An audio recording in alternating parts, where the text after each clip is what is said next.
keeping you up to date with the latest in Texas Tech sports. This is the Ask Level podcast, brought to you by Double T 97.3. What's happening? It is Ask Level, the podcast, episode number 16, with the man, the myth, the legend, Chris Level. I'm Chois Woodman. We had a lot of news. No football this week as we continue to wait around till bowl season officially gets here. It's right around the corner, but Texas Tech will play, depending when you're listening to this, a couple of weeks from now. We still have basketball to talk, plenty to dive into. Level, how are we doing? Good, man. Just kind of that lull in between. Yeah, you got that some last bits of non-conference action for basketball kind of on tap, and obviously waiting around for the bowl game. And it's signing day is around the corner, early signing day, I should say. And you've Right. had some roster movement with your football program. Some good and some not necessarily good, depending on your view of things. So, yeah, we'll start there. The roster movement with the football program, a few people announcing different things. Trey Wolf, one of those that says he's going to go ahead and call it quits as a college player, but will play in the bowl game. Of course, your two defensive tackles, that's probably the biggest news, right?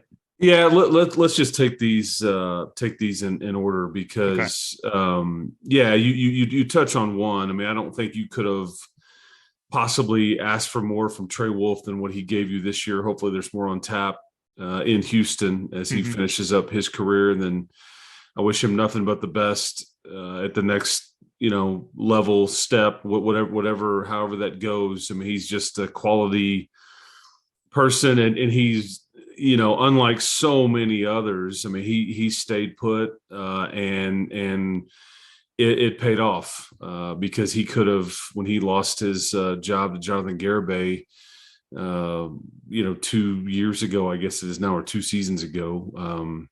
Now that we're just finished up with this one, so I guess technically last season, many would have said, "Hey, man, I'm going to go try to find somewhere else to go."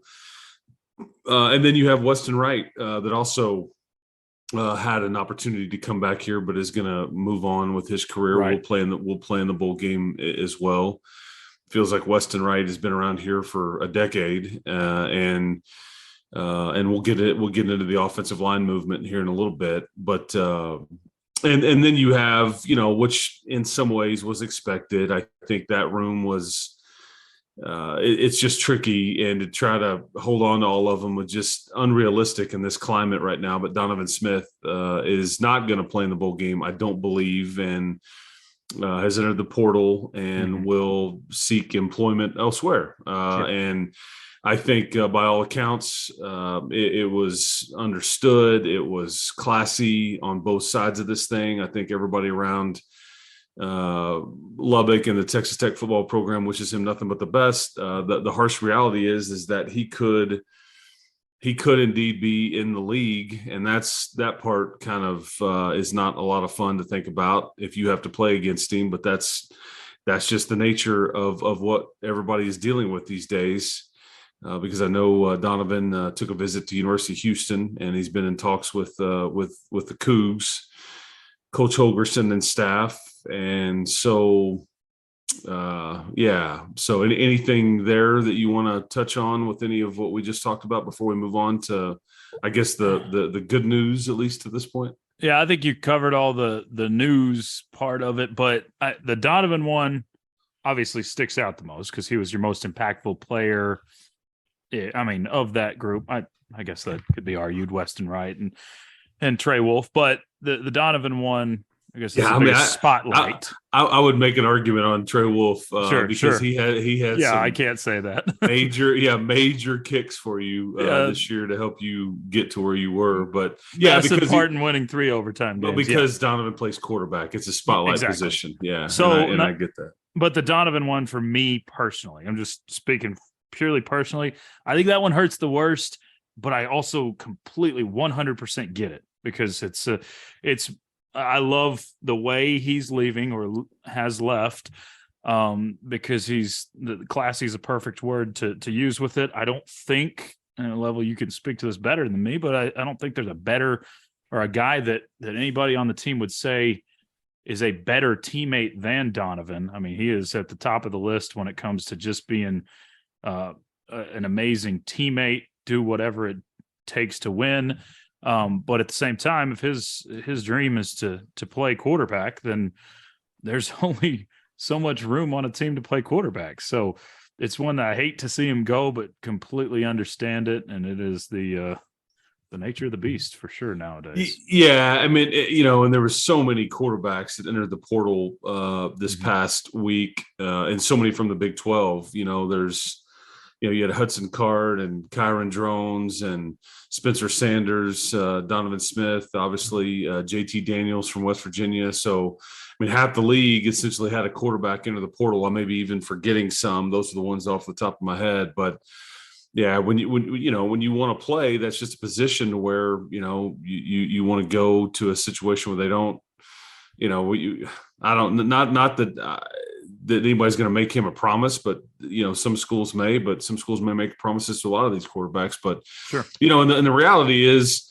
everybody wants to be the starter. But the reality is you need more than one to get through a season, and you need more than one good one to get through a season. That's just, I mean, you look at the Big 12 championship game, those were essentially two backup quarterbacks. Those two kids, Will Howard and Max Duggan, did not start the season out as their starting quarterback. And so it's just kind of fascinating, but that's a prime example on just kind of how the sport works these days. And sure, we've seen it clearly at Tech and then obviously in the Big 12. But yeah, wish him the best. And and I do hate it just for the bowl game part, because I think he could have helped you win that game. There's no doubt about that. But I also understand of trying to get a jump on a couple of weeks of recruiting and trying to figure out what your next step is personally and all those things. It's just but that's the sport these days. That's the way it works. And they've created this window for a reason.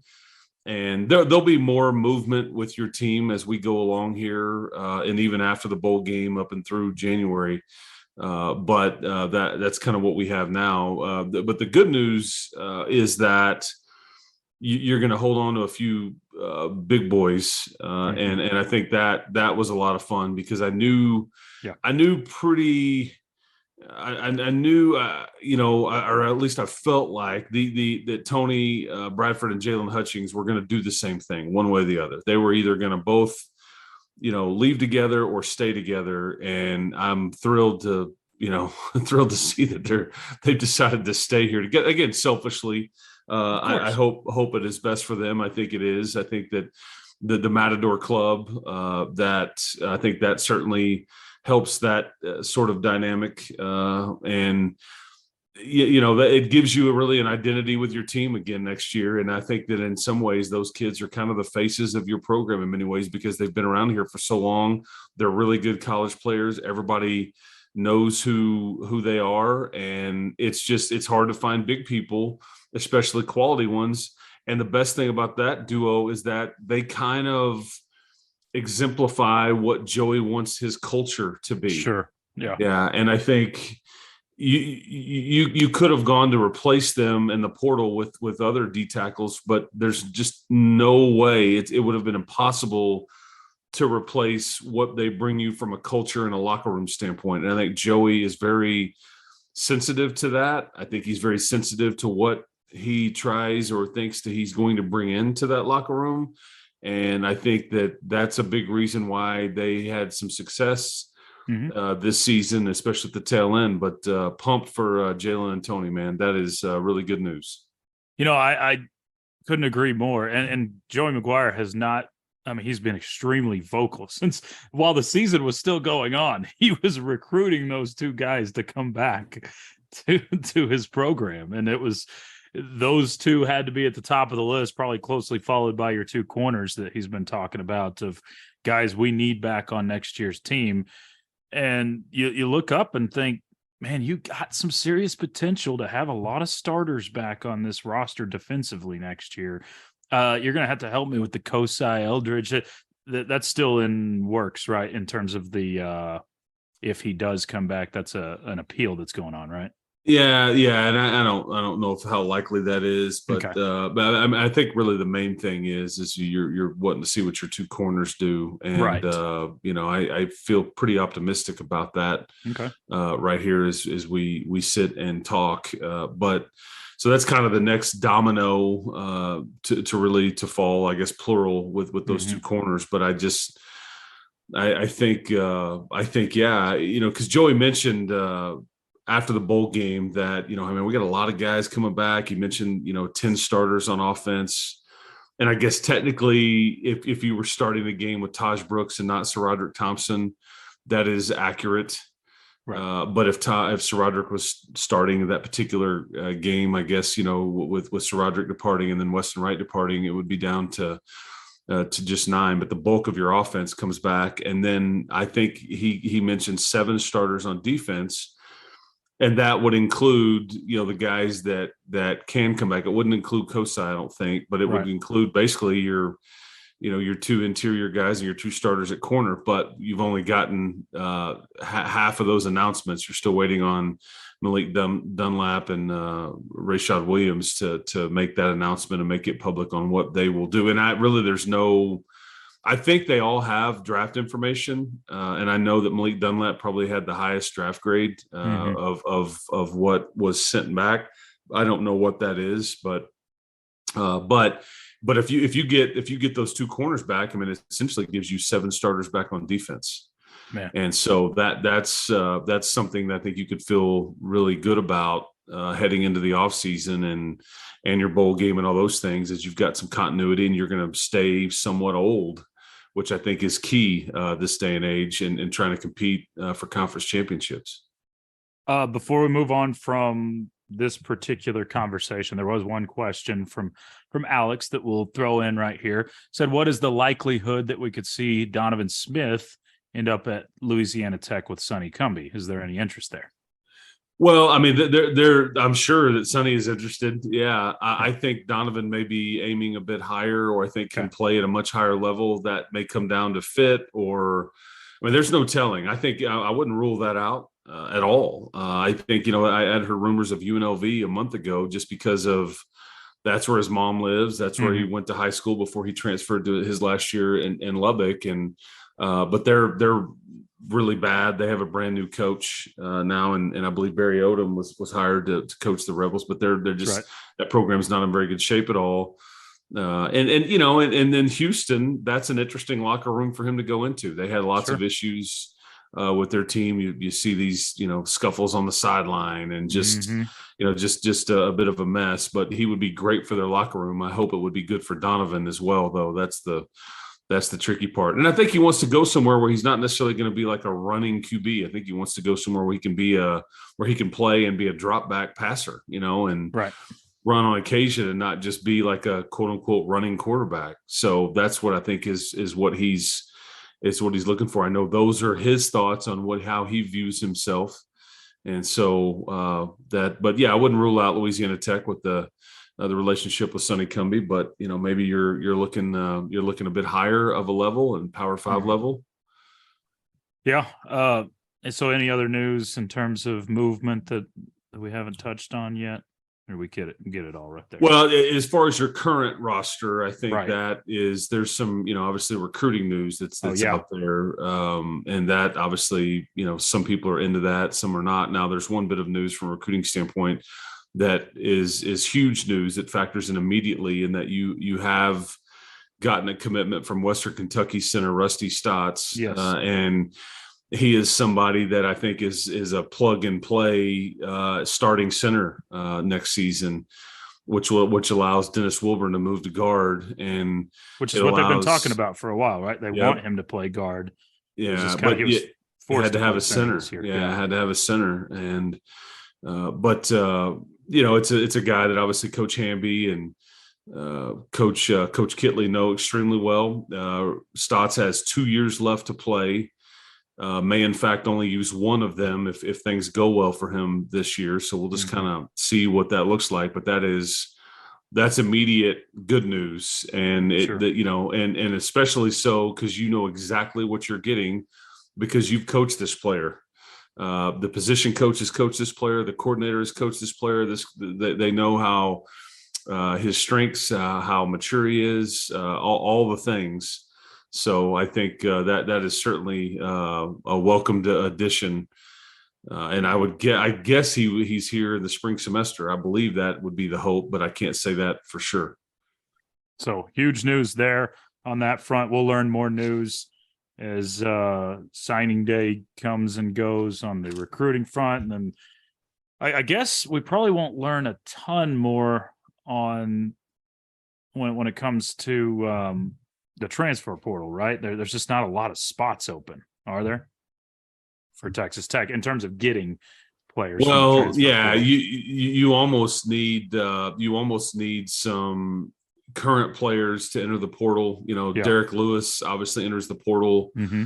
I think there's already some things factored in there, but you're to your point, there's not a whole lot of openings. No. Yeah. And so I think that they're in the enviable position to where they're fielding a lot of phone calls. And I think a lot of folks want to come either check this out or come back home and all that. But unfortunately, you just don't have a ton of room unless the player is willing to walk on for a bit and kind of go that route. Which you got to think with the new the collective nowadays, that probably makes that more doable than it used to be. It's certainly possible. Yeah, there's only so much money available and all those things. And I would say that I wouldn't rule out more movement again between now and the bowl game, or even right after the bowl game either. Sure. That's just kind of the sport. And there's some guys on your roster that I don't necessarily think are factor in or going to factor in. And I think, if they want to play, then that's it would behoove them to look elsewhere, but maybe they're, okay being depth guys too. You just don't know. You can look at the roster and kind of figure some of that stuff out, but that's where the Matador Club kind of, I don't want to say it hurts you, but it's a nice gig here if you can get it, even if you're not playing and you're okay with that, I guess, in a way. So football there.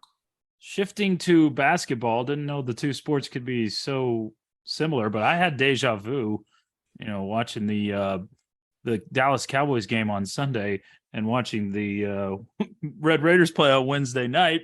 Heavy favorites sneak out with a win. That was on Wednesday. That was about as puckered up as I can remember a non-conference game without a real name in quite some time. And Red Raiders felt like they got away with one on Wednesday night. Yeah, Nicholls I think has won the Southland Conference the last couple of years, regular season, mind you. I think they're probably a favorite to do it again. It is one of the oldest teams in the sport. Sure. They've got a lot of grad transfers. They had a lot of returners. I think, Coach Claunch there at Nicholls, he really tried to load up their schedule. I mean, you look at, they've played at Arizona, BYU, they've played at Wyoming, they come to Lubbock, they're going to go to Waco. I think they're going to go to Starkville and play Mississippi State. I mean, he really tried to put, and he had said that to us before the game. Hey man, we're trying to put these guys in a tough spot so they can deal with a lot of adversity because we think it'll pay off. And it almost paid off for them this past week because the Red Raiders, and again, Jalen Tyson not playing, it's a big part, certainly factors in there. But yeah, you go to the free throw line 46 times, you miss 17 of those, and it was hard to watch because you're just still trying to figure out who you are, what your identity is, and who can help you. I thought the positives there is Lamar Washington really emerged, and he had a nice stat line in that he helped you with some boards and assists and didn't turn the ball over too much and was able to draw a bunch of fouls. I mean, he gets to the free throw line a bunch, and I think 12 of 17 from the line, and you don't survive that game without him getting fouled repeatedly at the end and him knocking down most of those. So, but you still are trying to figure out, can Kerwin Walton give you anything? Can DeMaurian Williams give you anything? And DeMaurian Williams played 17 minutes, scored a bucket, and then just didn't really do a whole lot else. Yeah. And I thought, Bacho played really hard. I think O'Banner caught fire late. Davion Harmon kind of did his thing.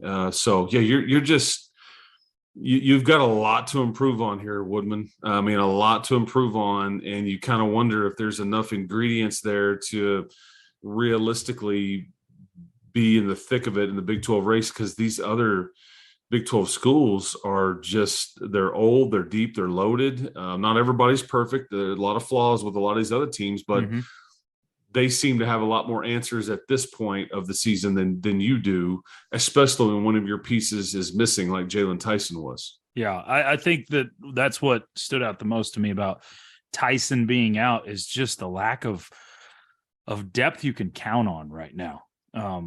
Like you mentioned, Williams starts the game and just doesn't give you a whole lot. Washington was the opposite of that, as you mentioned. He wasn't depth you were really counting on going into that game, but comes up big for you by getting to the line and knocking down some free throws, a lot of free throws.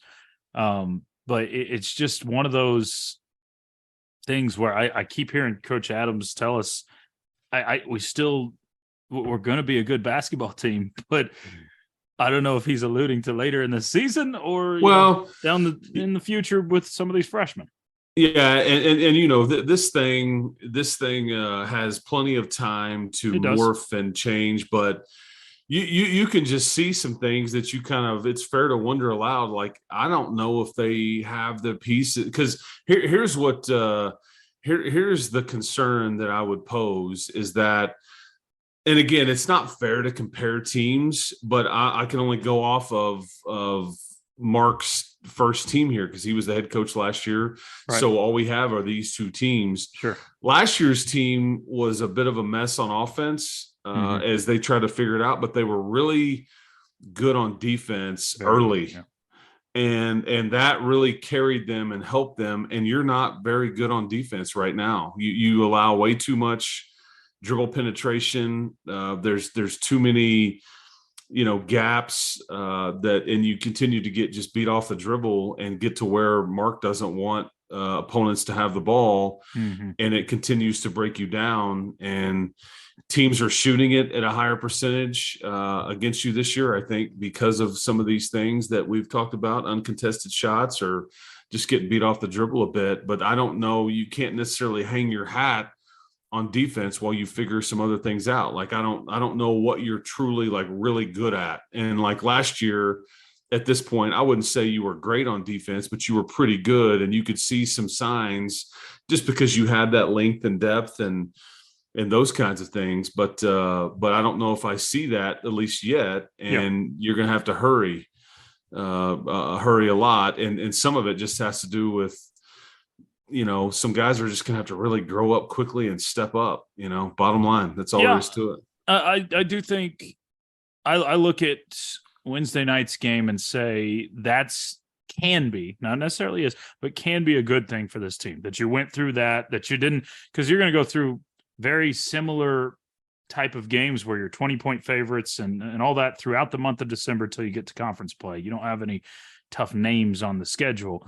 So that can be a good thing if they can learn from it. And I think there were some positives to take away. Pop Isaacs, man, he looked really good offensively. He is emerging as your best 3-point shooter on the team right now. Yeah, him and Jalen Tyson. I mean, because Jalen Tyson's, I believe he's over 50%. Yeah, he is. And you have, I think you have Pop Isaacs that's hovering around that number, and those two guys are far and away.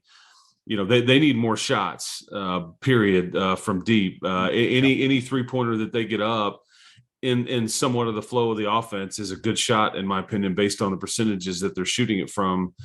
O'Banner is going to be able to knock some of those down. Sure. He hit a big one on Wednesday. Yeah, and that's, you see percentages from where they came from with what Walton and Williams did, but we just haven't seen it here. No. And I don't know. yeah, I don't know if that will change and they'll kind of catch fire, or I don't know. You just have to keep, working with them and grinding and figuring out ways to get them open looks, I guess. But yeah, Isaacs is certainly one to feel good about. And I thought Lamar, that Yeah. was the biggest positive, is those two freshmen, For Pop sure. and Lamar, the other night versus Nicholls, because I think you need those kids to grow up in a hurry and be able to. Because I'm telling you, man, you go to Fort Worth on New Year's Eve. I don't know how many people will be there. That's maybe a bad example, but you start going Yeah. to Ames, Iowa, and Manhattan, Mhm. Kansas, and Waco, and Austin, and on all the places, it is extremely difficult to play. If you catch them on a Saturday, if you catch them on a, if they're rolling, you catch them at a, at a 8 o'clock tip when the students are back in town. I mean, it is not kind, and Right. so I just, I don't know, man, but we'll see. You figured out a way to win, and you know what? Better to figure out things you need to work on and learn from in a win than a loss. There's no doubt. Always. Yeah. So Jalen Tyson expected to be good this week, depending when you're listening. They may have already played a game. Yeah, but... we'll see. Yeah, Okay. we'll see. I don't know. I think Baccio was kind of dinged up after that game. I think Jalen was, had a boot on his ankle, just a twisted ankle, according to Mark said, and so we'll just kind of see what you're looking at for Eastern Washington. That they'll come in at I think a fairly competitive team that they just beat Cal at the end of last week. Cal's not very good, but again, I just don't know if this particular team is good enough to just show up and roll against anybody right now. You're going to have to play well. That's just college basketball, because everybody's older. Everybody's been able to answer their depth issues, but because they've just gone to the portal. And so you just have to be careful with these mid-major types. All right. A couple of questions, and we'll call it a week level. We'll start with this one. Says, I'm a little late on this, but Level, I'd like to have your thoughts on the comments from Tyler Shuck after the final game of the season. So my thoughts on his comments. Yeah, when he basically talked about in the building, that sort of thing. It's pretty well documented, but look, I don't know if Tyler will ever. I'm sure at some point, he'll be asked to clarify or to get specific with it. Probably a pregame bowl or pre-bowl. Well, yeah, we'll see, or maybe it won't be till the spring. I have no idea if he'll be in a position. I don't know, but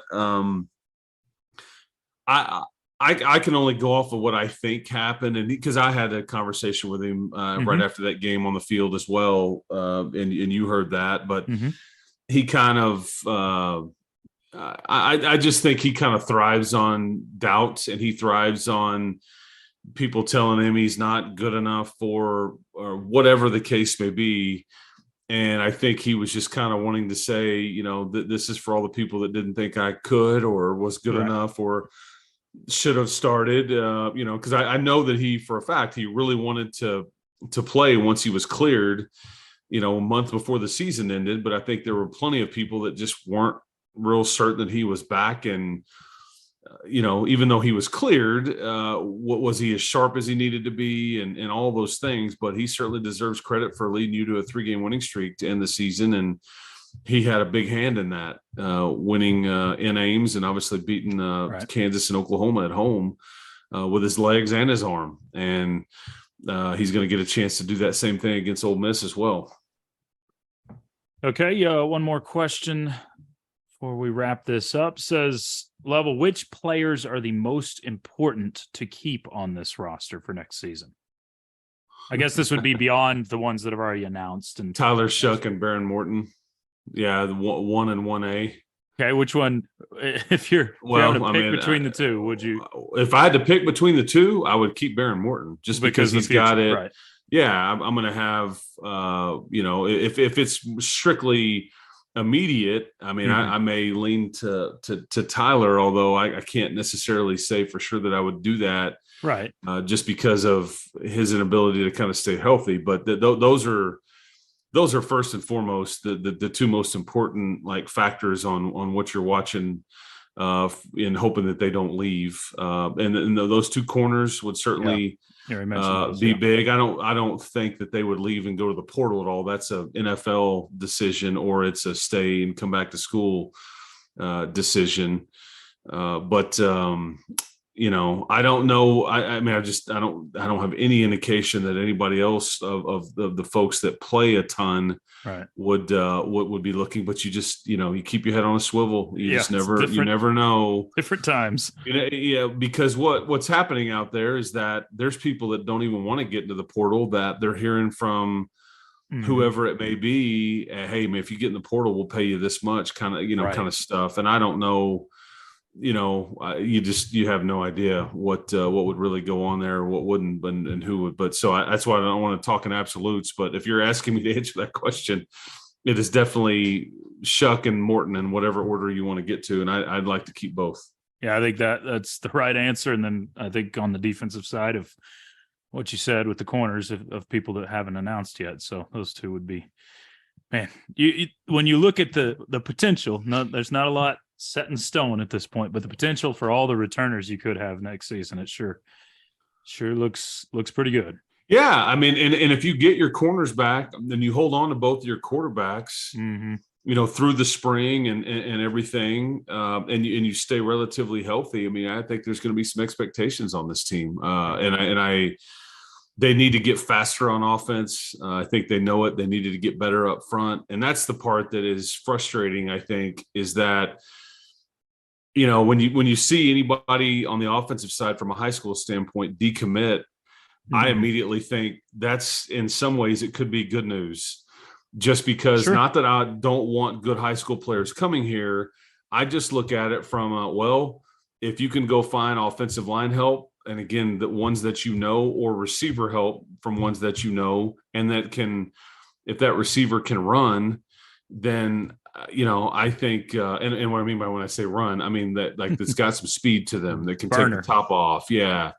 I use the Kalen Geiger example all the time. I mean, that's what you need, and if truth be told, you kind of need plural there. You need more than one, whether they be slot or outside or whatever. You just need some juice on that offense. And but again, I know Joey, again, he's extremely sensitive to the locker room and being careful what they bring in, and does not want to do anything to jeopardize it and all those things. So there's a lot of moving parts there, but that's Coach McGuire's call. It's not Tim DeRuyter or Zach Kitley's call, or even James Blanchard or anybody else that you would look at. I mean, Coach McGuire kind of decides how those spots will be used, and then you kind of go from there. Level, brought the knowledge as usual. Enjoyed it, man. Appreciate you. There you go. Hey, keep hope alive, Woodman. Christmas is near, so I hope you've gotten your shopping done. If not, spend some time before we talk next, getting that done, and we'll go from there, man. Sound good? Sounds fantastic. We'll be in Houston before you know it. So yeah, there you go. All right, man. Appreciate it. Hope everybody out there has a good week. Keep hope alive, and guns up. For Chris Level, I'm Chois Woodman. You've been tuned in to the Ask Level podcast, brought to you by Double T 97.3. Y'all have a great week. You've been listening to the Ask Level podcast, powered by Double T 97.3. For more from Lubbock Sports Station, go to doublet973.com.